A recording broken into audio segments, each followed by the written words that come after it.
Mon cher Sugar Apple, tu m'as demandé comment se forment les noyaux des planètes.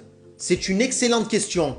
Avant de te répondre, une petite précision. Les noyaux des planètes se forment pendant la formation de la planète. Maintenant, reprenons depuis le début. Tout commence à l'intérieur d'un immense nuage composé de poussière et de gaz qu'on appelle un disque protoplanétaire. C'est à l'intérieur de cet immense nuage que se forment les planètes naines ou encore les satellites. Sous l'effet de la gravité, les poussières et les gaz commencent à se rassembler en un point, formant dans un premier temps des petits cailloux. Ces petits cailloux se rassemblent également entre eux, formant au fil du temps des roches de plus en plus grosses. Quand ces objets deviennent suffisamment gros, ils commencent à engendrer de la chaleur, notamment à cause de certains éléments chimiques.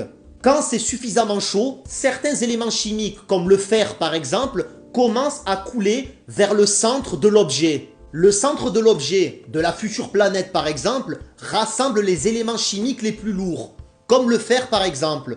Voilà comment les noyaux naissent.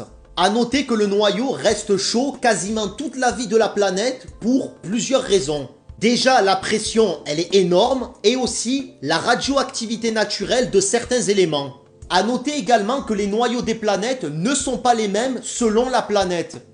Prenons la Terre par exemple. Le noyau de la Terre est en partie liquide et métallique, ce qui fait qu'il est en mouvement. Le mouvement du noyau engendre ce qu'on appelle un champ magnétique, un bouclier naturel qui nous protège des rayons du soleil dangereux et des vents solaires. Sur Mars par exemple, le noyau n'est pas le même, il n'y a pas de champ magnétique.